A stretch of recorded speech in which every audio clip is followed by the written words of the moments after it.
From the very beginning, we always said we were going to prove every project. Our 100% model was conceived out of this, which is that we would have a separate set of private donors that actually fund all of the operations of Charity Water, so that every other donor that comes to Charity Water who wants to donate to a water project can actually be 100% confident that 100% of their dollars will actually go directly to our water project. And so one of the key aspects of that is being able to prove that. We want to be able to demonstrate and show, just sharing with you the impact that you have had as a donor. And so for us, it really started with making sure that we collected GPS coordinates and photographs. We want to be able to show you the people who are in the communities that you're impacting as a donor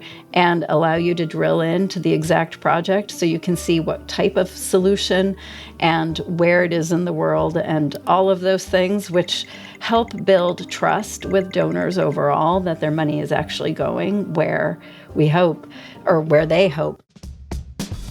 This is Future Formed, where we explore how nonprofits are driving efficiency and innovation to make a greater impact. I'm your host, Erik Fisher, and this show is presented by Jotform Enterprise, the leading web form-building platform for nonprofit organizations worldwide. With response data securely stored online, you can create beautiful customized forms that meet your needs. Stick around until the end of the episode to find out how your nonprofit can access an exclusive discount with Jotform Enterprise. Now, let's dive in. Today, we're thrilled to be joined by Christa Stelzmuller, the Chief Product and Technology Officer at Charity Water. With a career rooted in leveraging data, technology, and product strategy, Christa has led transformative projects that drive innovation and operational efficiency while fostering high-performing teams. At Charity Water, she advances the mission of bringing clean, safe drinking water to communities worldwide. Since 2006, the organization has provided access to clean water for millions, operating with a 100% donation model that ensures all public contributions directly fund water solutions. Through innovative tools like IoT sensors, GPS-tagged updates, and immersive experiences like the Experience Lab, Charity Water is redefining transparency and accountability in the nonprofit sector. Christa, welcome to the show. We're excited to have you with us today. Well, thank you. I'm happy to be here. Would you mind sharing some of your career journey and how your passion for mission-driven work shapes your leadership at Charity Water? Okay. Well, my journey, I think, started a long time ago. I started my career very early on at a nonprofit interning, and I didn't last long in the nonprofit world as a result of just meeting my own financial needs. I ended up shifting off into the world of startups, and I spent a long time in the world of startups and have always found myself, even in that space, drawn toward doing some kind of work that was anchored on improving an experience or improving something that might be challenging in that environment. And so as I went through my career, I kept getting closer and closer. I was working at mission-based startups, and then I finally was at a place where my own journey brought me back to the nonprofit space. After spending a long time in startups, I said to myself, I really want to work for an impact and stop working for an exit. And that's what ultimately brought me back to the nonprofit space overall. But I took a lot of lessons with me over time in terms of all of the leadership learnings that I learned throughout all of those years. I wanted to bring them back into a nonprofit that I knew was working in a super impactful space and see if I could bring all of those lessons to bear, all of those things that you learn in the for-profit world, and see if I could bring them to bear in making an impact in the nonprofit space. And so that's kind of how I ended up here. Amazing. Charity Water uses these cutting-edge technologies like IoT sensors to ensure operational efficiency and monitor water systems in real time. So for those of us who might not be familiar, can you explain what an IoT sensor is, and then maybe how they're not as intimidating as they might sound? And how is this technology transforming your approach to these nonprofit operations? Yeah, so Charity Water, we are focused on long-term solutions. And so one of the things that's always been important to us anytime we build any water infrastructure anywhere in the world is to be able to have a long-term sustainability for that solution. And I think what we all know about things, you know it in your own home, systems can break down, a pipe may burst or anything like that. Anything like that could actually happen. And so making sure that we're actually focused on the long-term sustainability of the solutions is really what motivated us to get into this space in the first place. Because when we're dealing with very remote locations and trying to understand how to maintain functionality over the long term, our goal is at least 10 years of maintenance on all of the water infrastructure that we fund and help build. And with that, we just needed tools to be able to identify when things were going wrong and identify when it would be time to deploy a team to actually repair some water infrastructure that may have fallen into disrepair for one reason or another. This has been a long and interesting challenge for Charity Water overall. I think one of the things that hopefully also resonates with everyone is we all know electronics and water don't mix very well. And so one of the things that's been especially challenging for us is figuring out how to build sensors that can operate in that wet environment and operate themselves over the long term. Much like water infrastructure that may break down, a sensor can break down as well. And so we've put years of testing and effort into developing sensors that can sustain in a water-intensive environment, with the idea being that as we are monitoring the water flows in water infrastructure, we're able to alert teams that are on the ground and nearby many of these communities if a repair is needed. And so it's one prong of several prongs that we have and what we refer to as our functionality strategy. And there's a lot of fun challenges. I mean, we operate on systems that are where we have to compress data very tightly to send it over the wire in order to be able to maintain it. And we have algorithms that run to help us alert, when not everything that is an interruption in flow is necessarily a breakage. And so we've been iterating over time on the anomaly detection algorithms that help us actually identify when something is a real breakage versus just a temporary stoppage for one reason or another, or different parts of the day where flow may be lower than others. And so it's been a long journey, but it's still, I think, a journey that's in progress for us. We're always looking to improve, and we're always looking to see what's out there on the market generally to see if there are other ways that we can augment our overall sensor technology and make sure our partners all have the right information they need to fix the water solutions when they actually break down. Now, I know Charity Water places a strong emphasis on transparency, from GPS tag projects to detailed impact reports. How do these tools enhance trust and engagement specifically with your donors? Yeah, I mean, from the very beginning, we always said we were going to prove every project. And I think that is rooted in our founder had an experience very early on where he learned as he was trying to launch a nonprofit that a lot of people just didn't trust that their dollars were going to go where they expected them to go. And so the model, our 100% model, was conceived out of this, which is that we would have a separate set of private donors that actually fund all of the operations of Charity Water, so that every other donor that comes to Charity Water who wants to donate to a water project can actually be 100% confident that 100% of their dollars will actually go directly to our water project. And it's a fundamental tenet of everything our team does. And so one of the key aspects of that is being able to prove that. We want to be able to demonstrate and show. And part of that is just proof. And part of it is also just sharing with you the impact that you have had as a donor. And so for us, it really started with making sure that we collected GPS coordinates and photographs. We want to be able to show you the people who are in the communities that you're impacting as a donor and allow you to drill into the exact project so you can see what type of solution and where it is in the world and all of those things, which help build trust with donors overall that their money is actually going where we hope or where they hope. And for us, we've also wanted to double down on this over time. And so we've continued to iterate. We don't just collect all of this information now, but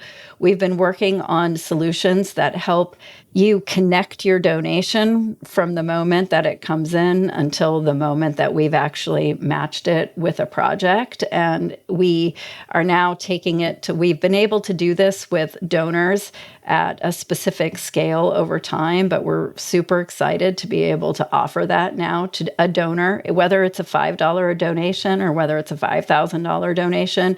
You'll be able to see which project your donation was aligned with, and you'll be able to see the community, a picture of the solution. And over time, we hope to really go deep on transparency and proof. We have clearly the data from our sensors that we can potentially bring into that experience so that you can see the water project that you helped bring to life, the water flowing. And we also have working with some groups right now to really drive forward on some new metrics around impact. And so a lot of water impact metrics that we like to share is like, what is the solution? What community is it in? How many people have we served? But equally important is like, what are the compounding effects on the community over time? And so the team has been developing a series of metrics called the HWISE metrics that help us really communicate about the long-term positive impacts that clean water can bring for a community. And it's something we might not even think about every single day. So as an example, your stress levels go up pretty significantly if you don't have access to clean water every single day, and that can have a lot of follow-on health effects and family effects, et cetera, and just sort of measure what it's like before and after access to clean water so that we can also communicate with donors the impact that they have that is less tangible and that compounds over time. And so proof and transparency are just massive pillars for us overall, and we're thinking about how to improve that and dive deep on it and keep going. Every single year, we try to add a little bit more to this so that donors can feel really confident in terms of where their money goes. Excellent. Now, you also have something called the Experience Lab. What is this project? Like, what inspired it? How does it fit into Cherry Water's broader mission? Yeah, so the Experience Lab is really rooted in storytelling. I think one of the things that hopefully everyone can imagine is that when we're asking folks to think about communities that are so far away, it can feel hard to build empathy with a community that is in a country that you may be unfamiliar with, are experiencing everyday lives that feel very different from your own life. And so we would love to be able to take everybody on a trip to go visit communities in many of the countries that we work in, because one of the best ways to actually build human connection is to actually meet people, right? And to travel and meet people. But it's not feasible to take everybody on a trip. And so what the Experience Lab is trying to do is trying to bring communities to the United States so you can meet people, albeit in a digital form, but we try to set it up in a way where you can actually meet people. And so we have some boxes that are holographic in nature that allow you to actually see community members like full life size. And then we have a VR experience that tells the story of very specific communities from beginning to end, to the point where they didn't have water. And usually we're trying to tell those stories through the life of someone who lives in that community. So one of the experiences we have right now is about a little girl named Grace and her mother and the process that the community went through what the community was like before clean water, when clean water was identified and the process of actually building the well. And so anyone who actually sees this VR movie gets to experience the same thing. And having been at the lab myself during a time when folks were just watching the movies and being there with them, it's very hard to come out of that experience and not feel like you know Grace and that you have a very deep connection to her. And it's for us such an important moment of being able to just build empathy with our fellow humans and the needs that they have that just may not be in front of us every single day. And so for us, it was an opportunity and aligns with our mission as a way to provide education and build empathy. Okay. Now, I know you also have something else called the Spring. It's your monthly giving program, and that it's vital for funding these clean water projects. How has technology such as payment processing platforms and data management tools played a role in building and scaling this community while optimizing that donation process? For sure, we think the Spring and being part of the Spring is one of the most impactful things that you can actually sign up for. Anytime you sign up to consistently give over time, your impact will continue to grow over time. And so the way we use technology in this space, I think, is probably very similar to the way lots of folks are using technology around a recurring giving program of any kind, in terms of how we are monitoring. We're monitoring retention. We're also identifying folks who might be candidates for the Spring and, trying to introduce them to the Spring through targeted marketing, messaging, and things of that nature. And so I think we're using technology in all the ways that you might expect. The thing that we care about most with the Spring is, I think, what we already talked about with proof and transparency, though. The single biggest aspect of our Spring experience that we're trying to bring people is that it doesn't end with your donation. Like, we want the experience to be ongoing. And one of the most exciting things about being a member of the Spring right now is you make presumably 12 donations a year, which means 12 times a year you get a completion report from a community that has received clean water, and you get to see, again, where that community is. You get to see how many other people alongside you. We tell you how many other donors and you were responsible for making that happen. And then we give you the whole report with all the photos and everything along those lines. And I think getting that 12 times a year is just a moment in our Spring experience that we historically weren't able to deliver, but we're delivering now to all of our Spring community over time. And then we recently held a contest for our Spring members. And this contest was so great. We had Spring members write in, and it was to join us on a trip. And one of our Spring members who won the trip joined us on actually one of our creative trips. And so they got to see Charity Water in full work mode, right? Where we're out there gathering stories, we're out there speaking with the implementation partners and documenting their work and doing the whole thing. And I met the donor in particular who won this, and he was such a joy to actually speak with. But the experience itself, he spoke about it with such emotion when he came back, and it was like really motivating for us and the rest of the team just to see like his overall experience. And we have another Spring donor who'll be joining us on another trip. And so we get excited about being able to offer things like that, like contests to our Spring donors to be able to help like create some unique experiences for them that they might not otherwise get in a typical donation program. That's wonderful, by the way. I love this. How do you think that grassroots campaigns and technology enable Charity Water to create a more personalized donor journey and empower fundraisers as advocates for the cause?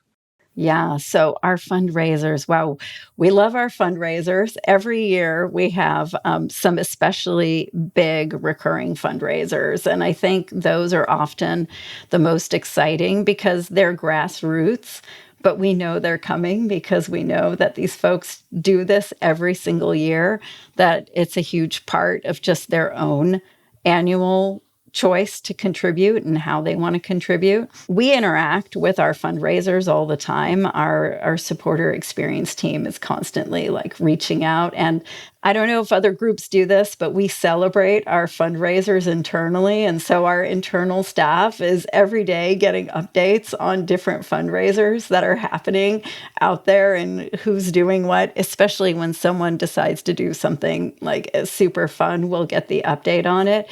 And so even though the fundraisers may not always know this, but we're always very internally connected to them and what's going on. And we hear from them all the time in terms of what would make things easier for them. So we have groups who are like, oh, I want teams. And so we'll try to build features that support team fundraising in a way. And everyone's sort of fundraising for their own reason. Some people are fundraising just for their birthdays. Other folks are fundraising through running or doing some other activity. I think we have someone who's been traveling forever and like makes sure to do a fundraiser in every new place he goes. And so it's one of those things where we're focused on them from a product development perspective. They give us so much feedback in terms of what makes it easier for them to be able to fundraise. And we try to set them up for success with fundraising materials as well. And we've been iterating on that experience over time, like developing automatic assets that they can use and so on and so forth. So it's a great sort of dual relationship there where they give us a lot of feedback in terms of what they want, which ends up helping us across the board in terms of building a better experience. Amazing.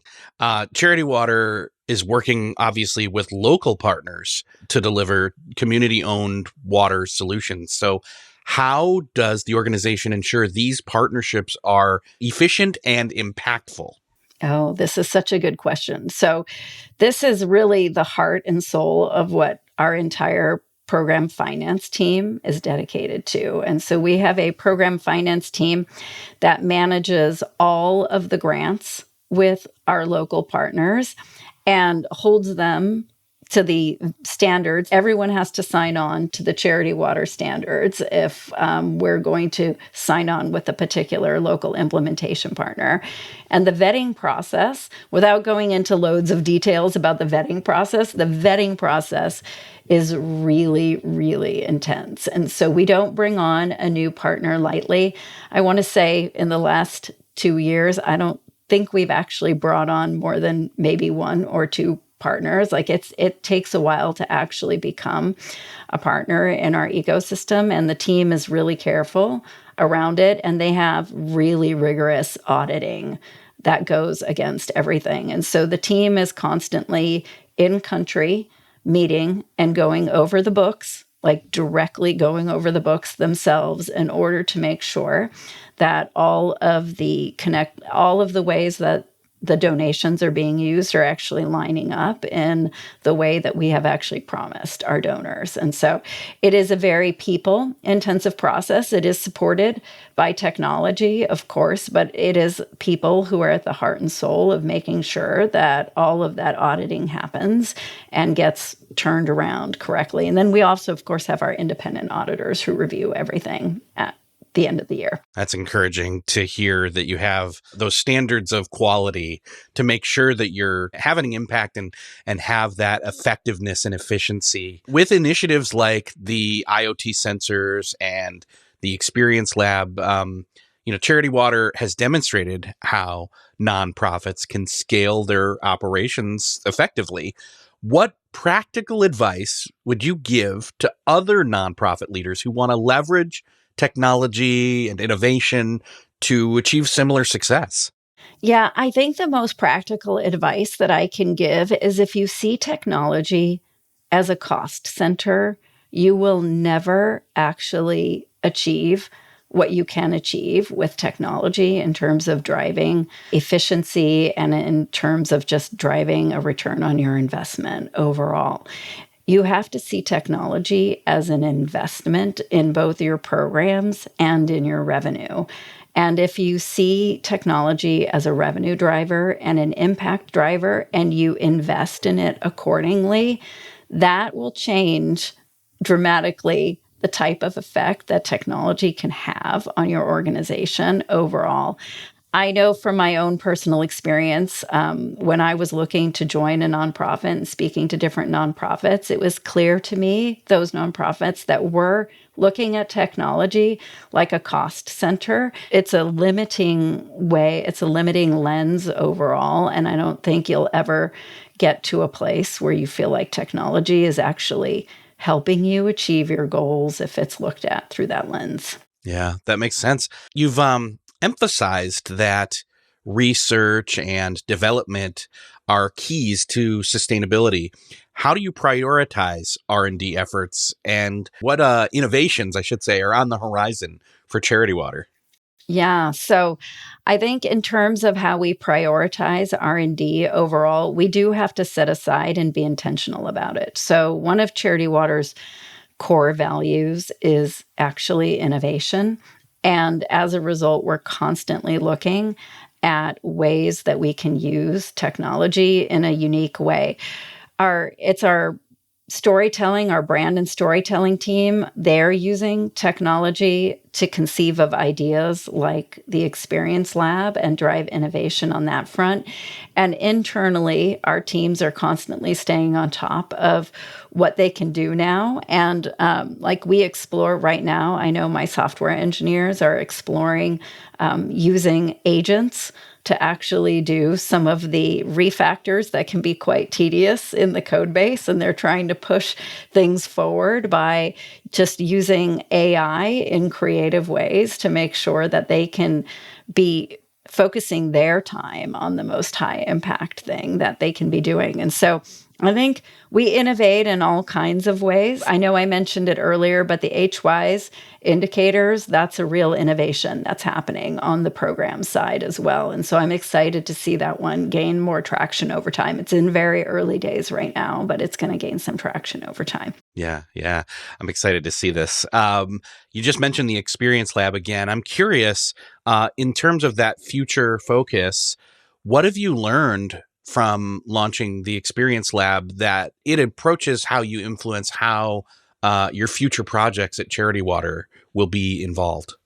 Yeah, so I think the number one thing that we've learned from the Experience Lab is that people do crave in-person interactions.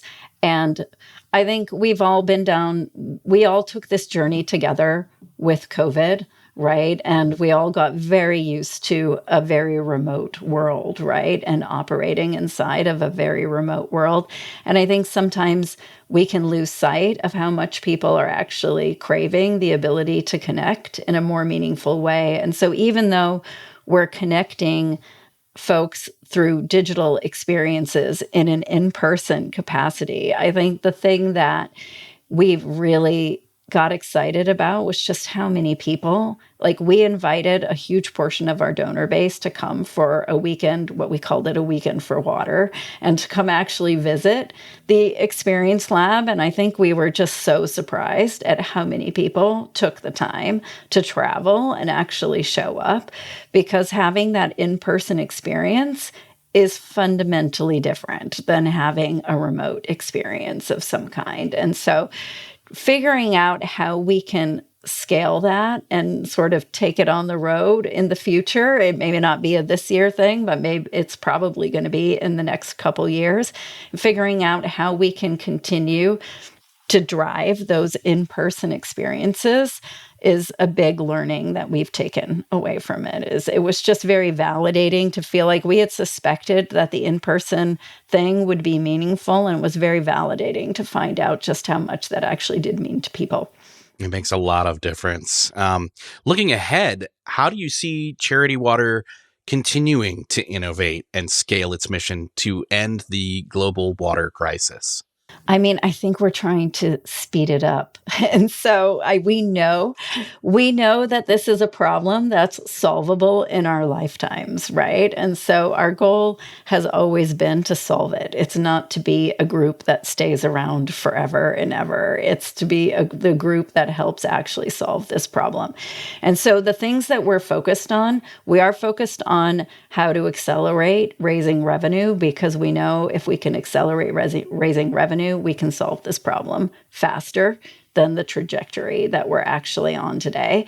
And it would allow us to expand our operations on a programmatic. It would allow us to vet more partners, bring on more regions, and work more quickly in different communities. And so I think focusing on increasing our Vision 2030 plan has us trying to go after 30 million people for new access to clean water and 30 million people with maintaining access to clean water. And to do that is going to require a lot of focus in terms of how we are going to scale our revenue, raising our fundraising operations overall. And so we're thinking a lot right now about how to scale our internal teams so that we can do more with less. I don't think any organization like ours is ever going to try to do this by scaling linearly in any kind of fashion. And so we are really focused on all the technical solutions right now that are going to allow us to take on more without taking on more costs as a result of taking on more in the world of fundraising and making that impact. Yeah. Clearly, you are one person among many that are passionate about not just this topic, but this cause. Is there anything that we haven't touched on yet that you'd love to share from your heart? I don't know. I think we've talked a lot about a lot that's going on. I think maybe in the world of clean water overall, I might just ask people to stop and count all of the taps that they have in their home today. I think that's often like the most illuminating thing for me overall, is to just know how many we all have in our home today. And if you take a moment to do that, and pause and consider that we're talking about delivering a water project to a community and what that actually means. Sometimes it's a single water point. And that experience and how it contrasts with your own is where I might ask people to think. Okay, that is a great. I just started counting in my head, and I'm like, I don't know.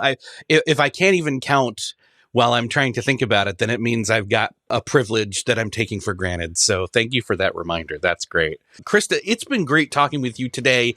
That brings us to the end of this episode, but thank you for sharing your expertise, your insight, your journey about the transformative work that you're leading at Charity Water. Thank you so much, and thank you for your interest. I really appreciate it. As we mentioned at the beginning of the show, we have a special offer just for nonprofits. You can apply to receive a 30% discount with Jotform Enterprise. Visit jotform.com/enterprise/nonprofit to get started and see how Jotform can support your mission. Thanks for tuning in today. Don't forget to subscribe, share, and stay connected for more stories of innovation and impact in the nonprofit world. Until next time, I'm Erik Fisher, and this has been Future Formed.